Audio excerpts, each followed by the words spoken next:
Good morning, Busy Fam! Welcome po sa ating Sunday service. Ayan, pray po muna tayo. Lord, maraming salamat sa umagang ito. Salamat, Lord, sa panibagong umaga na pinagkaloob mo sa amin. Patuloy mong ihanda ang puso ng bawat isa sa amin, Panginoon. At hayaan mo, Lord God, na ikaw ang kumilo sa aming kalagitnaan. Punuin mo ang bawat isa ng iyong presensya, Panginoon. Hayaan mo, Lord God, na patuloy kami magkaroon ng isang tinig, Panginoon, upang itaas ang iyong pangalan. At hayaan mo, Lord God, na ikaw ang patuloy na magpuno sa bawat isa sa amin, Panginoon, na patuloy naming maranasan ang iyong presensya, Panginoon. At hayaan mo, Lord God, na patuloy mong iparana sa amin ang iyong banal mong espiritu, Panginoon. Patuloy ka, Lord God, na kumilo sa bawat isa sa amin, Panginoon. Thank you, Lord God, sa umagang ito. Patuloy kang itaas sa aming kalagitnaan at patuloy ka naming mabigyan ng ngiti, Panginoon. Patuloy, Lord God, na ikaw ang manguna sa aming kalagitnaan. Sa pangalan mo, Jesus. Amen. Ngayon naman po ay tawagin natin si Ate Elaine para sa ating pre-worship.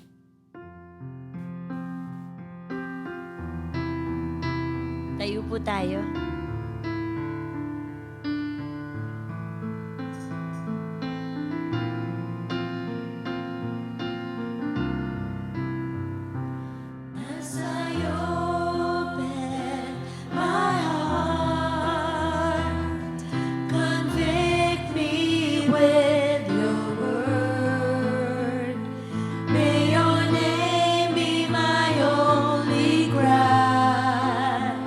I want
to thank you, Lord God, for your sustaining grace, Lord Jesus.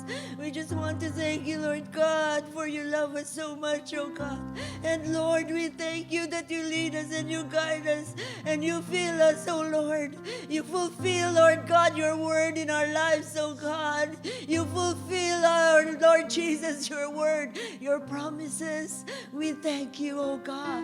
We thank you in Jesus' name.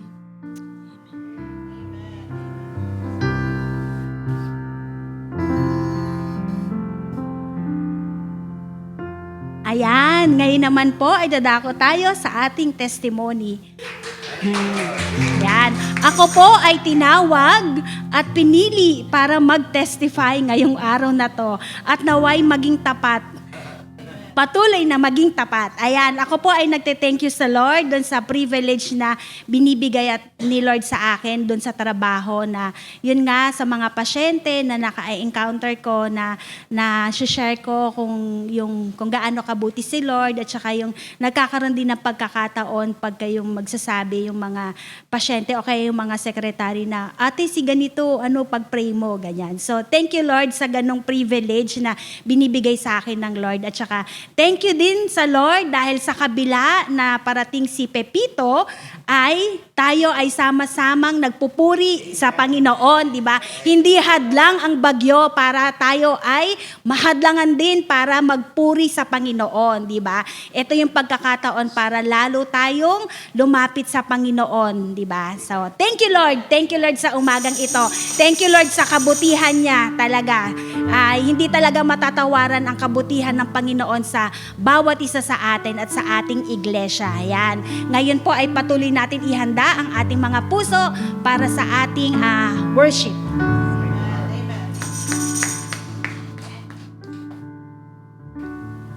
Tayo po tayo muli. Let's worship our God. Hallelujah.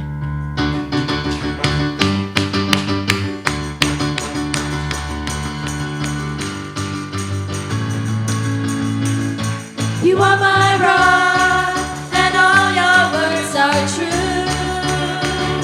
Your ways are just, there's no wickedness in you.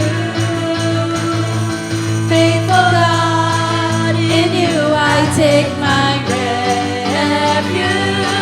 In you I will never be moved. Morning by morning, your mercies never fail. Rock of my salvation, your name I will declare. Worthy, you are worthy to be praised. My fortress and deliverer, mighty to save. In every time and season, my life is in your hands. To all generations, your covenant will stand. Elohim, your promises are sure. You command your blessings, not forevermore. You are my rock, and all your words are true. Your ways are just, there's no wickedness in you.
mundo ba? Sa oras na aking kawalan, aking pangamatay tunod sa Kanya. Diyos na makapangyarihan, Haring kataas-taasan, sa aking puso ay nananahan. Pagpapalabot pagsama ay laging nararanasan, kanyang may hindi nag-iisa. Diyos na makapangyarihan, Haring kataas-taasan, sa aking puso ay nananahan. Pagpapalabot pagsama ay aking nararanasan, kailan may hindi nag-iisa. Pangako mo sa'kin, hindi ako iiwan. Sa bawat sandali ay laging sasamahan. Panay na Espiritu, hatid ay kalakasan. Ang lahat ng bagay ay mapagtagumpayan. Diyos na makapangyarihan, Haring kataas-taasan, sa aking puso ay nananahan. Pagpapalabot pagsama ay aking nararanasan, kailan may hindi nag-iisa. Pangako mo sa'kin, hindi ako iiwan. Sa bawat sandali ay laging sasamahan. Banal na Espiritu, hatid ay kalakasan, upang lahat ng bagay ay mapagtagumpayan. Diyos na makapangyarihan, Haring kataas-taasan, sa aking puso ay nananahan. Pagpapalabot pagsama ay aking nararanasan, kailan may hindi nag-iisa. Kailan may hindi nag-iisa. Kailan may hindi nag-iisa.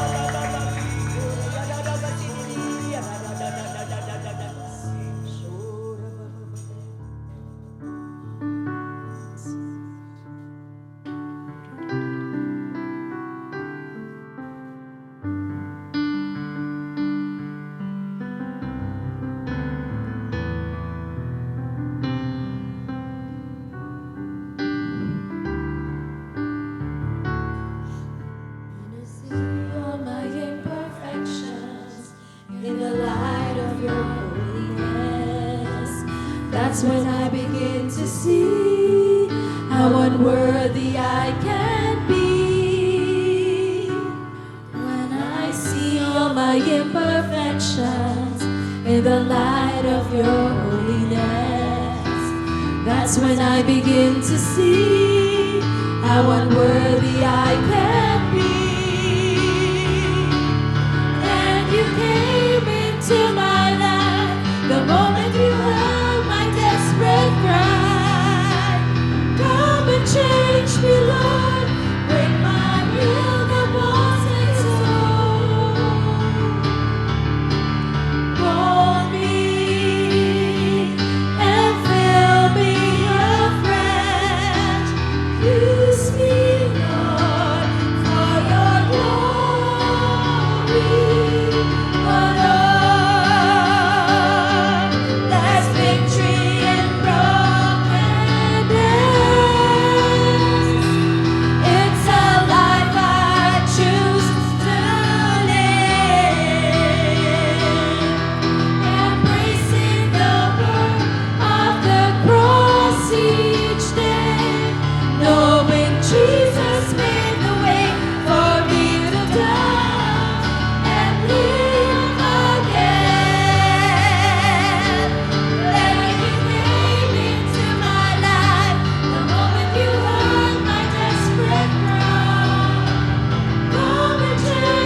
see all my imperfections in the light of your holiness.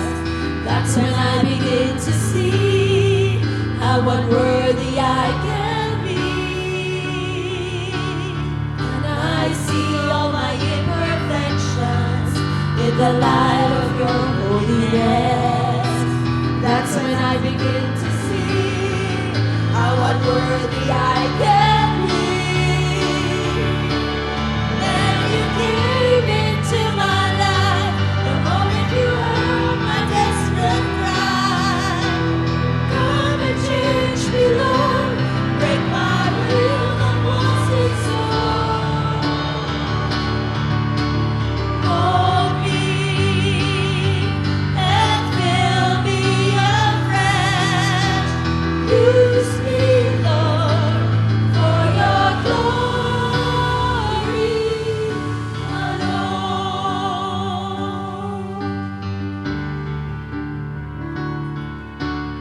In these troubled times, I choose to leave behind all the cares I once held dear, all the comforts that were near. Now I trust in you with all of my strength, with all my heart. I'm you I give. In the darkest nights, my eyes are set on high to the God of everything, to my Savior, Lord and King. Now I look to you with fullness of faith. In all I do for you.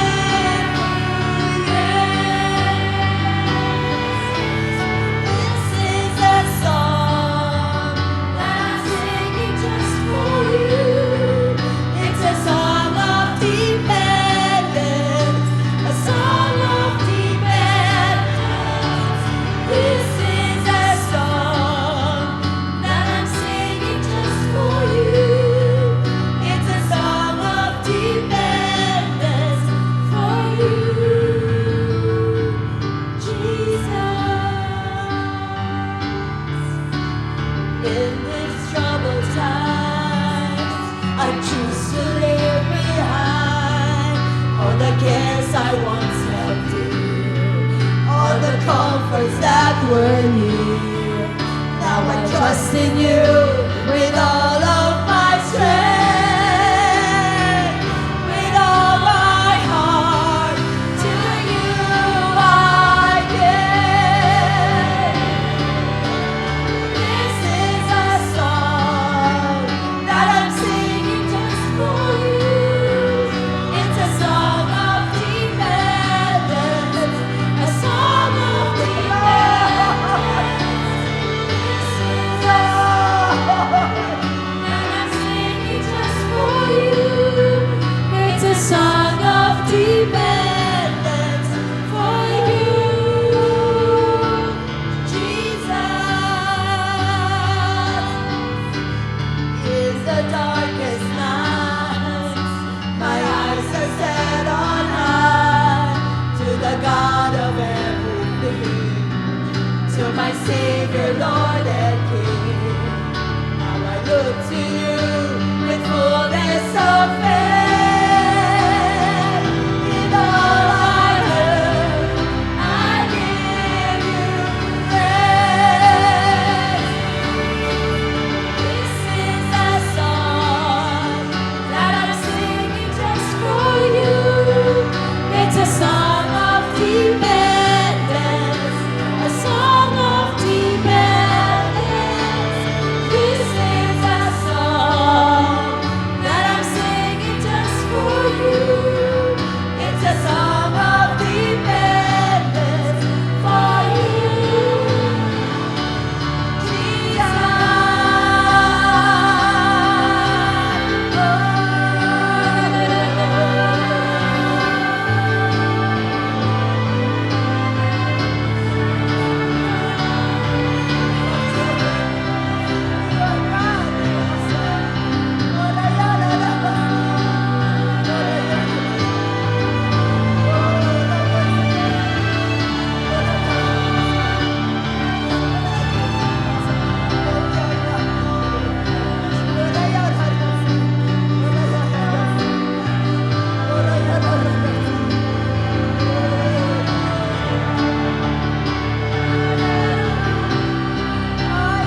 peace and there is strength and there is power in the light of the living God.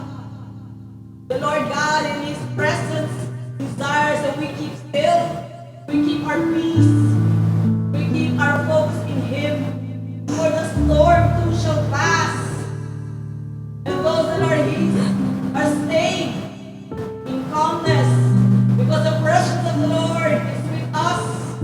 We are not to fear anything that happens around us, for the peace of God prevails beyond understanding. This is the strength of the living God, watching over His people, watching over the land, watching over those lives in whom He cares for.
was never far from us.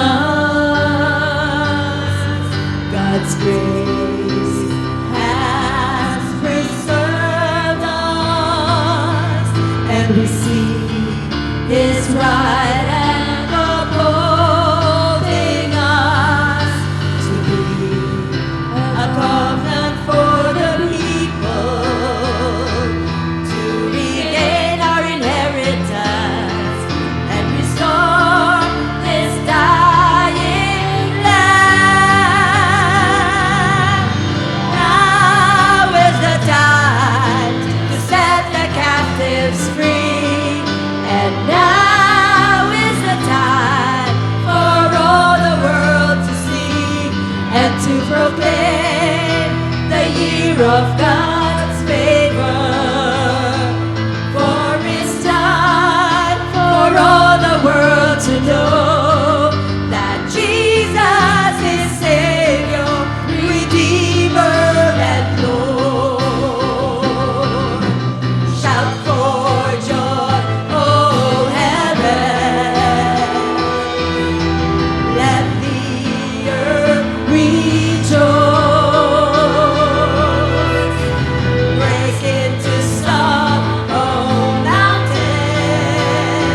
just want to thank you, oh God, for your love for us, oh God.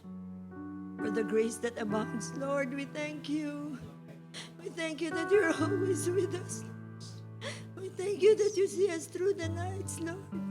We thank you that you make us go above the storm.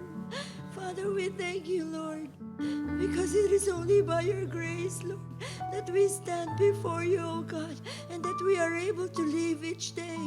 We are able, oh God, to conquer. We are able, Lord God, to go on, oh Lord. We thank you. We thank you, Lord, for your great love, oh Lord, that empowers us, that makes us strong each day. We thank you, Lord, that it is not because of us and the things that we have gone through, not the trainings, Lord God, not the things that we have invested in, oh God, but only because of you, oh God. We thank you for your grace and your love that abounds. In Jesus' name.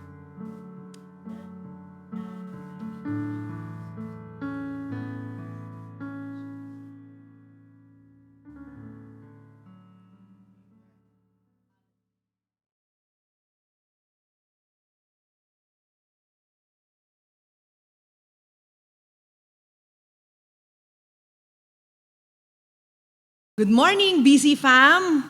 Praise God! So ngayong umaga, ang pag-uusapan natin ay pinamagatan nating transform. Sabihin nyo nga sa iyong katabi dyan sa bahay, transform. Praise God. Alam po natin na sa Bible ay malinaw na laging may movement. There's always a transformation. Either it's a transformation from good to bad or from bad to good, pero lagi talagang mayroong pagbabago or mayroong pagbabago ng pag-iisip. Yun ang sinasabi nilang translation ng transform. And so, ang memory verse natin ngayong umaga ay Romans 12:2. Noong panahon ng pandemic, may isang, siguro ito yung naging umpisa ng ating memory verse. Hinilingan natin ng ilang mga sumusunod, mga tao na i-recite ang ating memory verse. So, eto sila ngayon. Roll back to October 2021. Tada!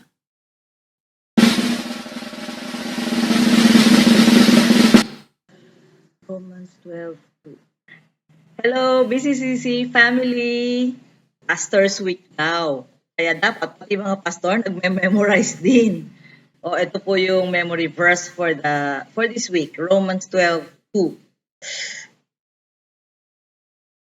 And do not be conformed to this world, but be transformed by the renewing of your mind, that you may prove what is that good and acceptable and perfect will of God. Yan po ang Romans 12:2. Romans 12:2.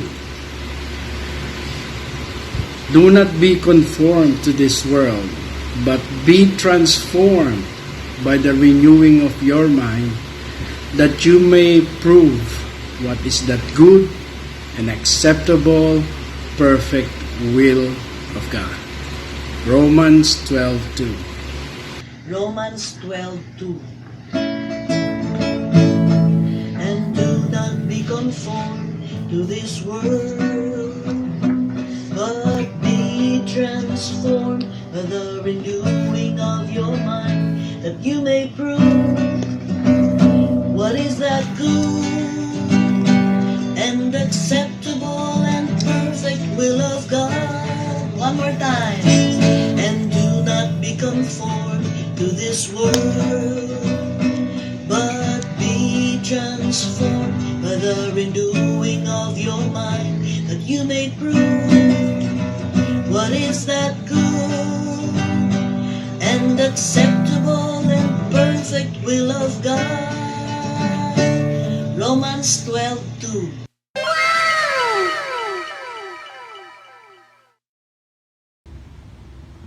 And do not be conformed to this world, but be transformed by the renewing of your mind, that you may prove what is that good and acceptable and perfect will of God.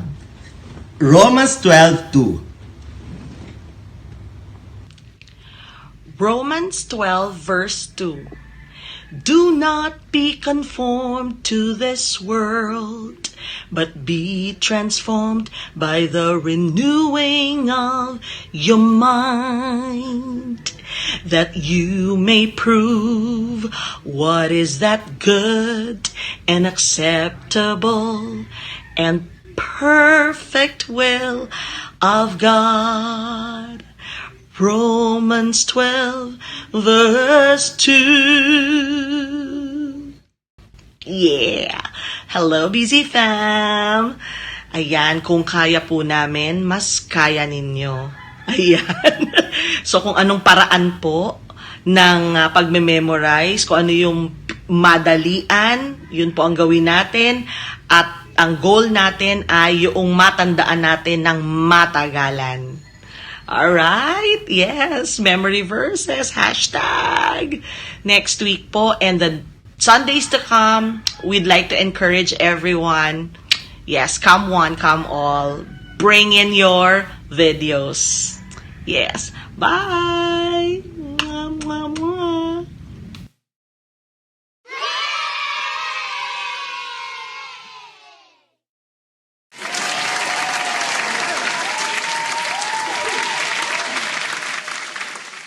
Amen! Praise God! O, di ba? Ang babata pa nila 3 years ago. At nandito na si Pastora Evelyn ngayon. So, thank you, Lord. So, makikita natin doon sa Romans 12:2, di ba? Let us be transformed. Let us renew our minds. Doon nga sa Bible, makikita natin na hinihilingan tayo na kung tayo ay nasa isang mabuti na sitwasyon, kumbaga tayo ay lumalakad na ng mainam sa Panginoon, then change. Di ba? Change from glory to glory, strength to strength. Kung tayo naman ay nagkasala or nakakagawa ng mga pagkakasala, then magrepent at magbago. Anyway, 3 Biyernes na kung saan tayo ay tinuruan ni Pastor Aaron patungkol doon sa called, chosen at faithful. So makikita natin may isa akong table dyan na ito yung mga inaasahan sana sa atin ng Lord. Na sana ay tayo nga ay maging, yun nga, pag tayo ay kanyang tinawag, sana tayo ay kanyang piliin at tayo ay manatiling tapat. Tinatawag din tayo, di ba, sabi sa Bible, from little children to young men that will conquer the evil one, maging mga ama, mature fathers in the faith. Yung mga Israelites in their journey, di ba, from Egypt to Sinai and wilderness hanggang sa lupang pangako. Pero hindi pa pala nagtatapos doon sa lupang pangako. Nung panahon ni David, meron pa palang bundok ng Sion na kanilang na-conquer. So laging may transformation, laging may change, laging may paglakad, may active efforts or activities na ginagawa ang mga lalaki at babae sa Biblia. Si Jacob ay nagsimula bilang the dreamer, di ba? Paboritong anak ni Jacob. Ang ibig sabihin ng kanyang pangalan ay God increases. Pero nung siya ay napunta sa Egypt, pinangalanan siya ni Pharaoh na Zaphenath-Paneah. Ang ibig sabihin nito ay preserver of life. Di ba? From God increases to preserver of life. So, yun, may transformation sa kanyang character, sa kanyang ministry, sa Panginoon. At yon, pag-aaralan natin ng may bahagya mamaya. Si John the Beloved started not as John the Beloved, but the Son of Thunder. Tapos naging John the Beloved. At siya yung huling-huling apostol. Lahat na ng mga apostles at disciples ay nangamatay na, siya ay buhay pa. At siya yung founder ng marami sa mga New Testament churches. Kaya yon, maraming mga verses sa Bible na nagsasabi na go from strength to strength. Sabi dyan sa Psalm 84:7. Lalo silang lumalakas habang sila ay lumalakad hanggang ang bawat isa sa kanila ay makarating sa presensya ng Diyos doon sa Sion. Pwede palang lumakas ng lumakas, hindi pala laging parang slide down. Pwede palang pataas ng pataas at palakas ng palakas. Meron din sa 2 Corinthians 3:18, ngunit makikita nating lahat na walang takip sa mukha ang kaluwalhatian ng Panginoon. Tulad sa isang salamin, makikita nating lahat na tayo ay matutulad sa gayong anyo mula sa kaluwalhatian patungo sa kaluwalhatian. Ito ay tulad ng nagmula sa Panginoon na siyang Espiritu. So yun nga, sabi natin kanina, kung tayo ay nasa Lord, thank you Lord. Move on, press on. There's an ocean in God. Diba? There's a mountain in God. And so, patuloy lang na mag-climb. Kung tayo naman ay hindi pa nakakatanggap sa Lord, then now is the time to receive Him.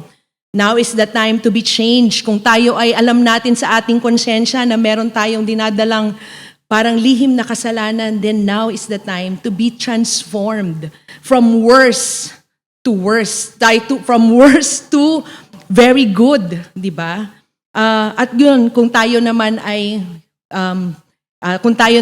parang nagpa-plateau sa ating buhay Kristiyano, then now is the time for renewed vigor in the Lord. So isa-isahin lang natin today. Ngayong araw ay pag-uusapan natin ng ilang mga characters sa Bible, and so fasten your seat belt. So yan, tatlong transformation: transform from worst to worst, transform from worst to good to very good, at yung ikatlo ay transform from very good to consistently very good. At yun nga yung from strength to strength. Unahin natin yung transform from worst to worst. Grabe, nagulat ako dito kasi ang doon sa Bible study ng aming cell group ay nandoon sa Bible stories, and so nasa Genesis, at nandoon sa family ni Isaac at ni Rebecca, Esau and Jacob. So nare-review ko yung buhay ni Esau, buhay ni Jacob, at nagsimula siya bilang profane and godless person. Ganun lang naman yung description, di ba? Of course, hindi yun maganda. Profane, ibig sabihin, pinapawalang bahala ang mga bagay ng Diyos. Hindi nalulugod ang Diyos doon. Pero alam ba ninyo na nung minsan ay nagkaroon ako ng ang devotion ko ay nasa Malachi 1:4, nagulat ako dahil ang nakalagay doon ay, even though Edom said, we have been impoverished, but we will return and build the desolate places. But God said, they may build, but I will throw down. They shall be called the territory of wickedness, and the people against whom the Lord will have indignation forever. Grabe ano? From profane to territory of wickedness. Talagang parang isa kang lugar ng puro kasamaan. Hindi naman nagsimula, at alam natin na si Esau, ang kanyang bayan, at ang salin lahi niya ay tinatawag na Edom. Hindi naman nagsimula si Esau na territory of wickedness. Hindi naman siya ganon sa Genesis 26. Parang nagsimula lang siya bilang isang tao na favorite ng kanyang tatay.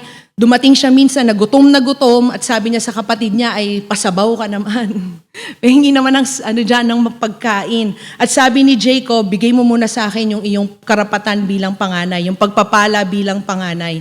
At binigay niya yon. Kaya nga godless siya hindi niya binigyang halaga ang kanyang birthright o ang kanyang spiritual na pagkakatawag sa Lord. At dahil doon ay galit na galit siya at sabi niya ipapatayin niya yung kanyang kapatid. Pero fast forward, yung kanyang lahi ay naging territory of wickedness. So pwede palang mangyari yun. Sa tingin natin ay ito ay hindi naman, yung parang si Esau, hindi naman siya yung parang fully masamang tao, di ba? It usually begins, yung from worst to worst, it usually begins in an area of disobedience. Areas of disobedience na hindi natin binibigay sa Lord. Di ba ganon din si David? Siya naman ay mabuting tao, a man after God's own heart, si King David. Pero may areas talaga sa buhay niya na wala sa Lord. Kumbaga ay, kung sa payong pa, parang may bahagi ng payong na, bahagi ng katawan niya na wala doon sa payong ng Lord, wala doon sa lilim ng Lord. Yun yung sa area ng adultery.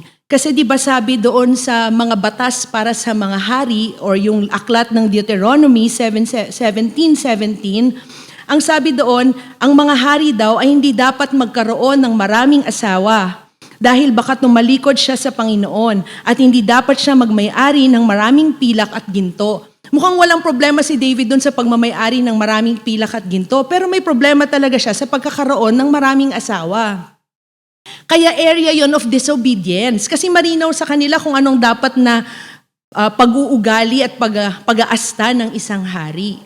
At yon, hindi niya yun ginawa. Marami siyang mga naging asawa. Kaya naman nung nakita niya si Bathsheba, ay nag-fall talaga siya into adultery. And not only that, ay nag-fall pati siya doon sa pagkakasala ng murder. So it begins, most probably, ganon si Esau, it began with an area of disobedience, yung pagiging kawalang-galang sa Diyos, hanggang sa palaki ng palaki, hindi lang sa kanya, pero maging doon sa kanyang salinlahi. So kung tayo, mga kapatid, ay may area of akala natin maliit na bagay lang naman, area of disobedience. Sabi nga ni Pastor A, consider our ways. Talagang ipaayos na natin ito agad sa Panginoon. Ganon din naman si Judas, di ba? Yung apostle ng Panginoon. Isa siya sa 12.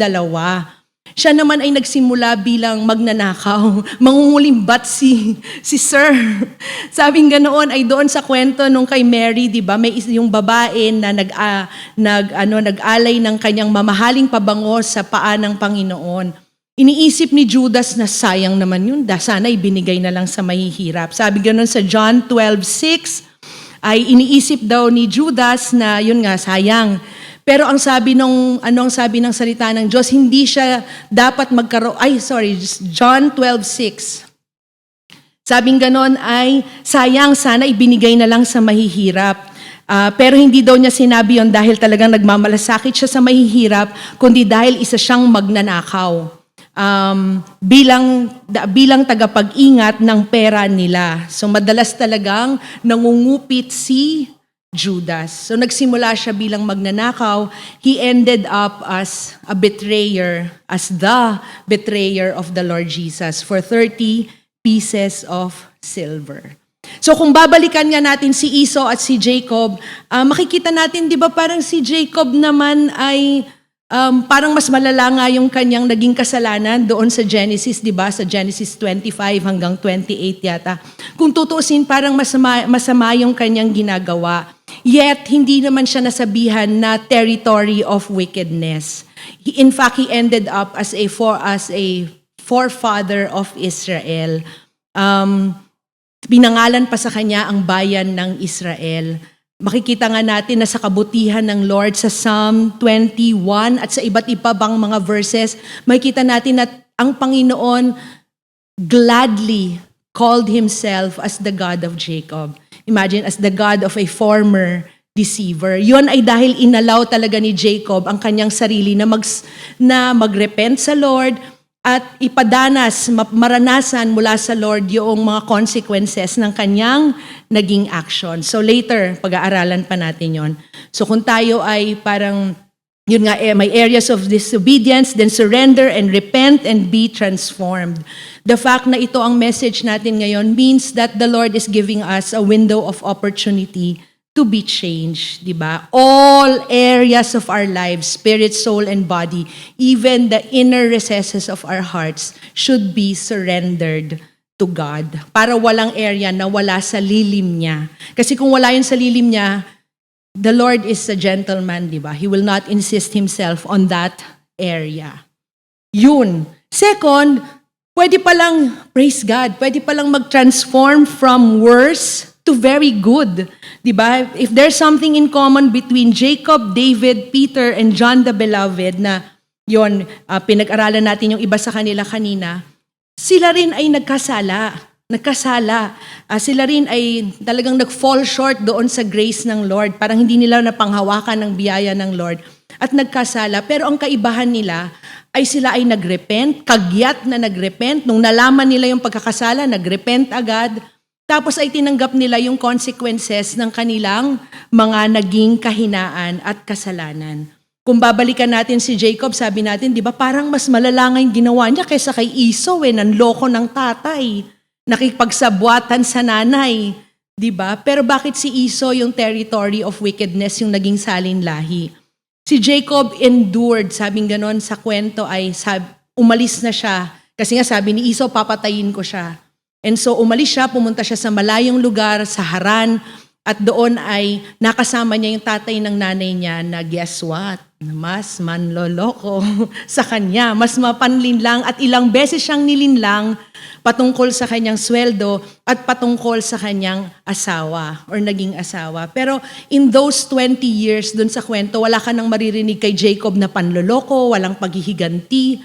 talagang mukhang nanahimik siyang tao, nanahimik siya sa kanyang bukirin, sa kanyang fields, and he allowed the grace of God to change him. He was a changed person after 20 years. So sulit yung kanyang pag-iisa dahil siya ay nabago. At dahil doon, he became a kinder, wiser, gentler, more mature son of God. At alam yun nga, sabi natin, di ba, the Lord wanted to, part of the names of God is that the Lord wanted to be called as the God of Jacob, di ba? Parang ang saya.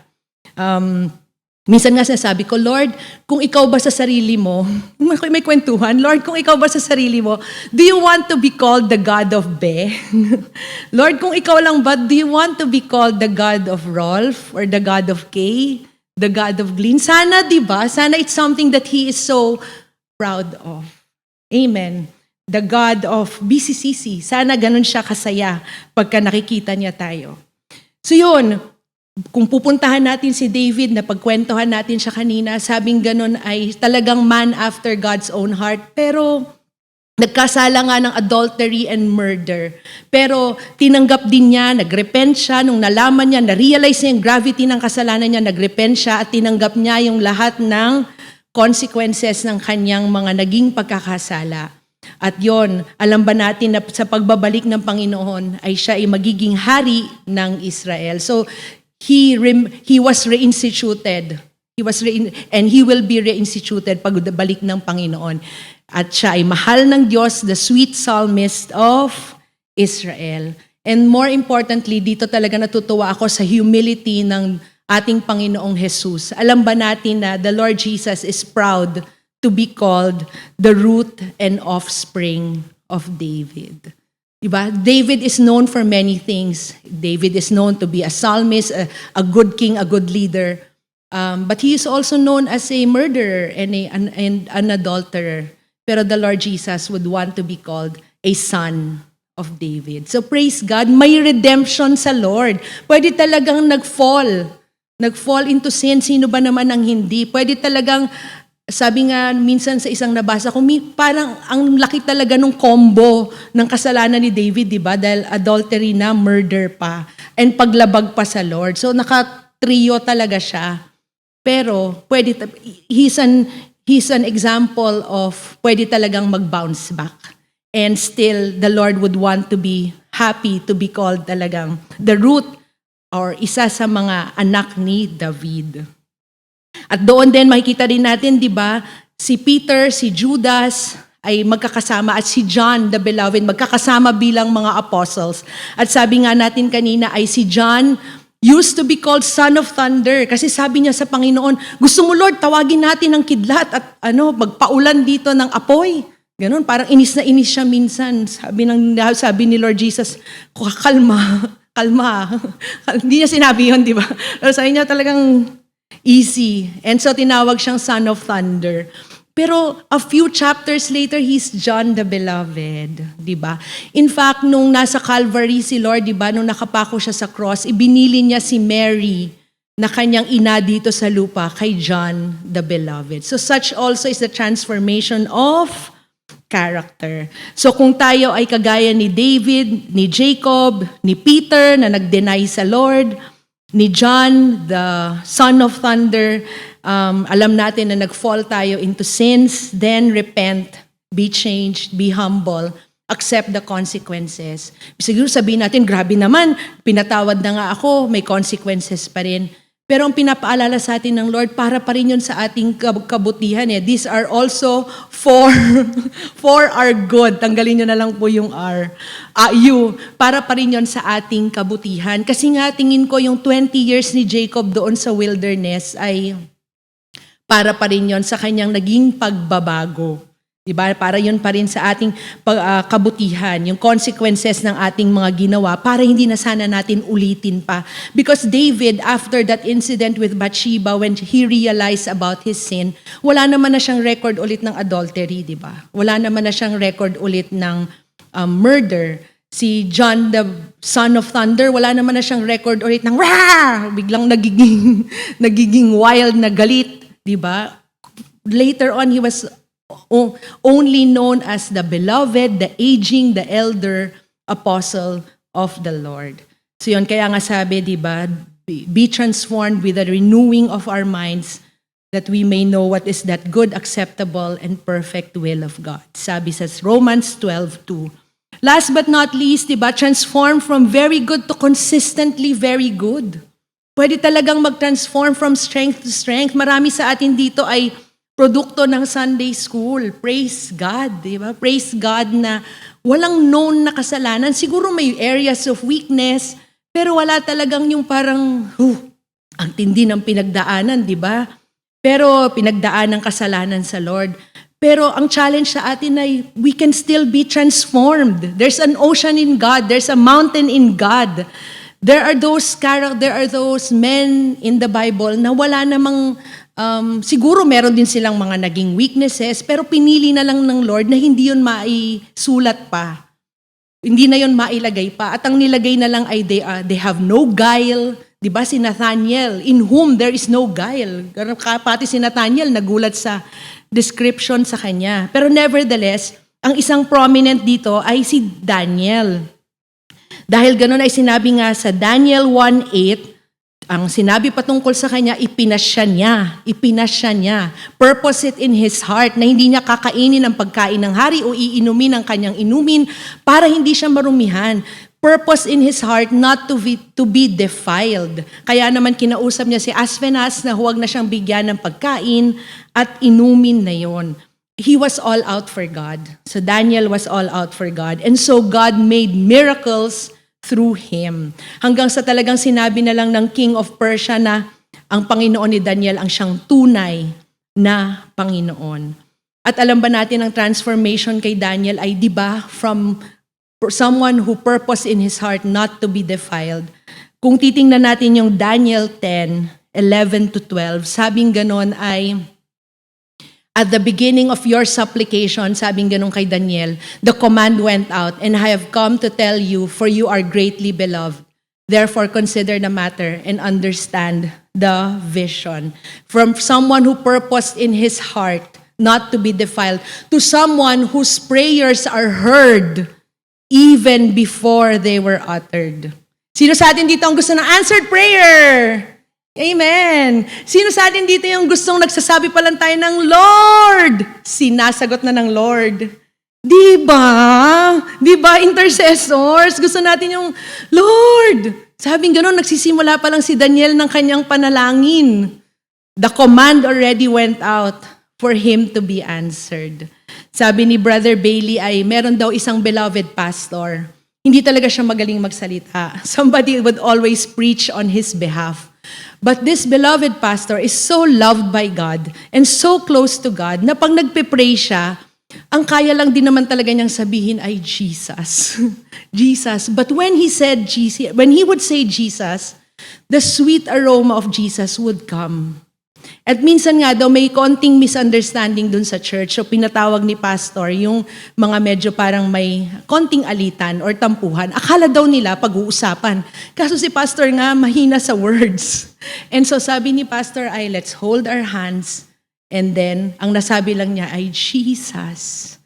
And Jesus came and resolved the matter. Diba? We would want to become those people that are so close to God. From strength to strength, glory to glory. Ang lapit sa Lord na, Lord, yun pa lang ang nasasabi natin. Sinasagot na ng Lord. The sweet presence of Jesus would just come and a command would go out to answer our prayer. Because that's also what is in the heart of God. Yun. So if we are at the point in our lives when we are spiritually strong, then have a spiritual rest in God. Press on, transform, until a new aspect of His character is formed in us. Kaya nga from strength to strength from one aspect of character being changed to another. So yon, meron tayong summary dyan bago tayo mag-end. Yon, sana ay kung ano man estado nariyan tayo, yon, hinahamon tayo ng mensahe ngayong umaga na mag-surrender, mag-repent, tanggapin ang mga consequences, or kagaya ni Daniel, press on and be transformed from glory to glory.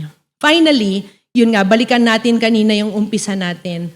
Si Esau from a godless, profane person to a territory of wickedness. Pero meron din sa Bible na sinasabing the sons of Zadok.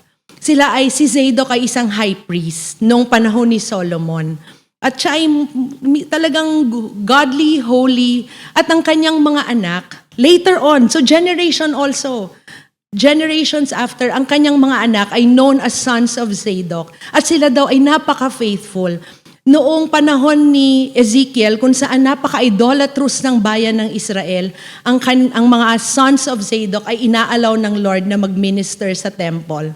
Sinalalang ang inaalaw ng Lord na mag-minister before His altar dahil nakakitaan sila bilang mga faithful na mga pari o mga pastor ng Diyos. So yon.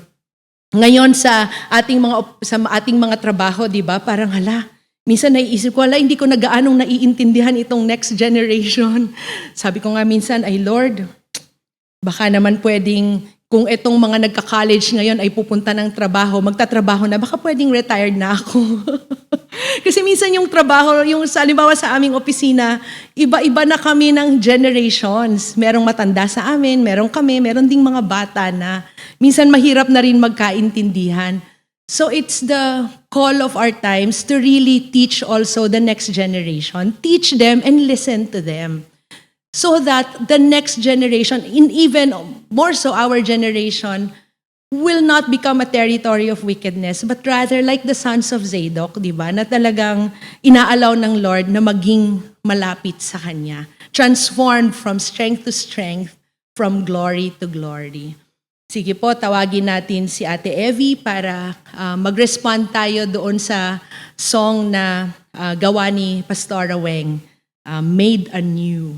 Amen. Praise God.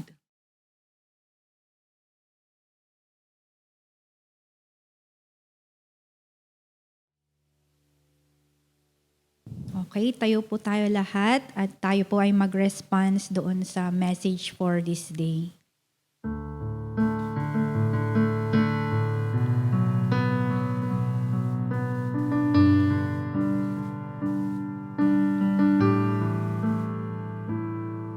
And do not be conformed to this world, but be transformed by the renewing of your mind, that you may prove what is that good and acceptable and perfect will of God. Therefore rend your hearts and turn to God, so that times of refreshing may come. For in Christ all things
tayo ay tumugon. Lord, we thank you, dear God.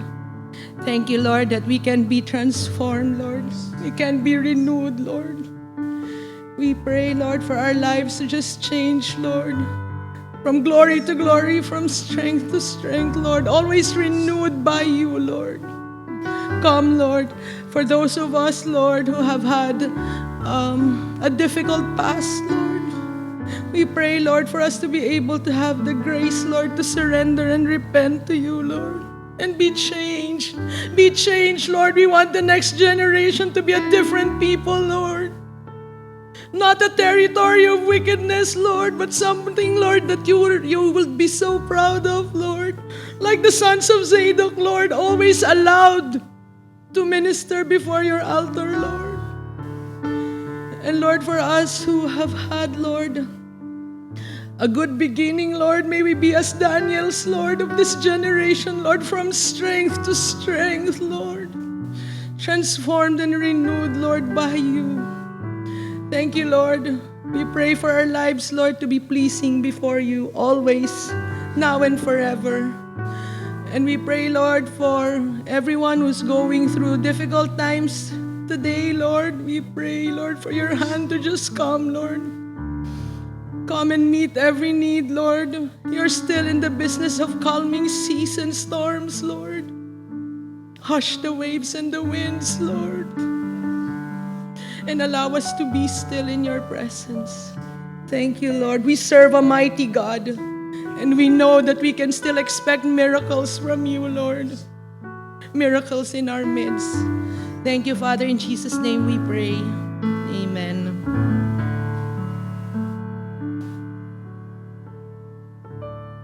Ayon, praise God, di ba? Dahil tayo ay patuloy na binabago ng Panginoon.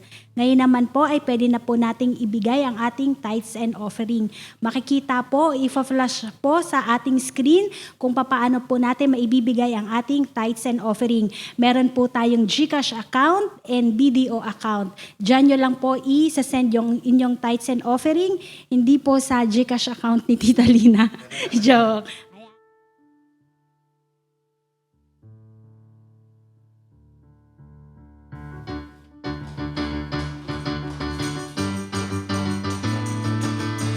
Diyos ay tapat siyang tunay. Mga pangako niya'y kanyang tinutupad. Sa oras ng aking kawalan, aking mga mata'y itutuon sa Kanya. Ang Diyos ay tapat siyang pagpapala niya'y walang katulad. Tumulong ka lang, ika'y pakikinggan. Kanyang kalooban tiyak ay matutupad. Ang Diyos ay tapat siyang tunay. Kanyang dugong banal tinubos na ang lahat. Sakit man yan o ano pang hirap, pangako niya'y tunay na magaganap.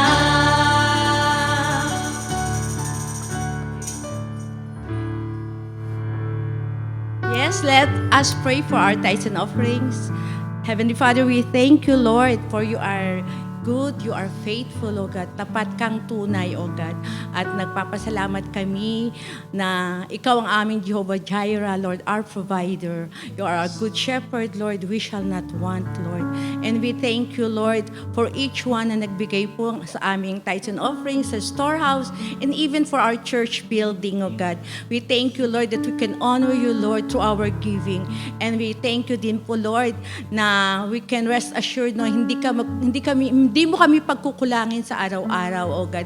Never a day na nagkulang ka sa amin, O God. Salamat, Lord. At ikaw na rin po ang patuloy, O God, na mag-bless sa mga nagbigay, Lord. At we can see, Lord, how you will richly bless them as well, O God. At doon sa mga hindi nagbigay, Lord, ikaw ang patuloy pa rin na mag-bless sa kanila para ma-experience din nila kung paano ikaw mag-bless sa kanila as we give, Lord. I-open our hearts, Lord, sa mga bagay na ito in our giving, that this will also be our ministry, O God, our gift to you, Lord. At dalangin din po namin, Lord, na ang mga prayer request, Lord, na ikaw ang patuloy, O God, tumugon, O God. At salamat, Lord, sa lahat ng mga answered prayers, O God.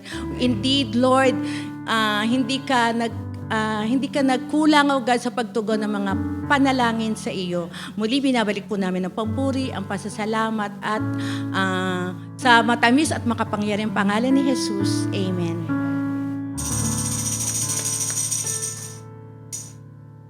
Ayan, ngayon naman po ay dadako tayo sa ating announcement.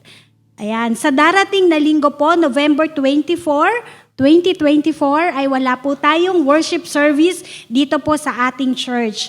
Pero magkikita-kita po tayo dito ng 7 a.m. dahil tayo po ay sabay-sabay na pupunta sa Mandaluyong para sa ating FMCC Annual Worship Celebration. 9 a.m. po yon, kaya yehey! Yon. 9 a.m. po yon, kaya dapat po 7 a.m. sharp ay nandito tayo sa church dahil pagka dumating po kayo ng 7:15, ay wala na po kayong makakasama. Maiiwan po kayo. Magko-commute po kayo. Yon. Kaya yon, pumunta po tayo dito ng 9 a.m. 7 a.m. dito, 9 a.m. ang start sa Mandaluyong po. Tapos ay magsuot po tayo ng gray shirt. Lahat po ay magsusuot ng gray shirt. Wala pong ibang kulay kung hindi gray lang. Kasi baka mamaya po, pagka orange ay mapunta kayo sa Pampanga. Ayan. Yon, gray lang po. Yon. Tapos, ang isa lang din pong paalala ay magdala din po tayo ng sarili nating tumbler or inumin para pag nauwaw po tayo ay meron tayong pagkakataong uminom. Kasi pag walang tumbler, yon, mahirapan po tayo. Baka hindi po tayo painumin ng ka-churchmate natin. Ayun. Yan, magdala po tayo. Tapos po, sa mga hindi pa po nakakapagsabi o hindi pa po nakakapag-register, ay meron pa po kayong 1 linggo para i-approach ang mga CG leader nyo para magsabi na kayo po ay makakapunta. Kailangan pong malaman ang head count para kung sino pong pupunta sa Mandaluyong sa Sunday. Ayan. Tapos, ilang kembot na lang po ay December na. Woohoo! Ayan. Marami po tayong activities dito sa church sa darating na December. Ang isa po sa ating activity itong December ay ang ating Sambang Gabi. Ayan, meron po tayong Sambang Gabi. Itong December 6, 13, and 20. Ayan, save the dates. So kung may mga agenda po kayo ng December, ay paki-block na po yon. Ay dahil meron po tayong Sambang Gabi ng December 6, 13, and 20, 7:30 p.m. Ito po ay every Friday. 3 Fridays lang po tayo pupunta dito. Ayun lang po ang ating announcement. Thank you, Lord, sa araw na to. Tawagin po natin si Pastora Os para sa ating benediction. Amen. Praise the Lord. Every Friday po yan. Hindi po to ZEC, hindi po Bible School. Evenings with God. Yes. Sige, lahat na po tayo tumayo. Praise the Lord. Hallelujah. Lord, maraming salamat, Panginoon, dahil indeed, Lord, you are over and above the storm, Lord God, the flood, everything, Lord God. At lahat ng ito, Panginoon, ay nilalatag namin, Lord God, sa inyong paanan, Panginoon. We thank you, Lord God, for you are peace. Lord God, and in you, everything is just perfect, Lord God. We shall be still and know that you are our God. Lord, and we thank you, Lord God, na sa inyong mayamang presensya, Lord God, sa aming kalagitnaan. Lord God, sa aming bawat tahanan, Panginoon, let your glory and your glory alone reside. In the name of Jesus we pray. Amen and amen. The Lord bless you and keep you. Change us from glory to glory. Amen? Amen. God bless us all. End song.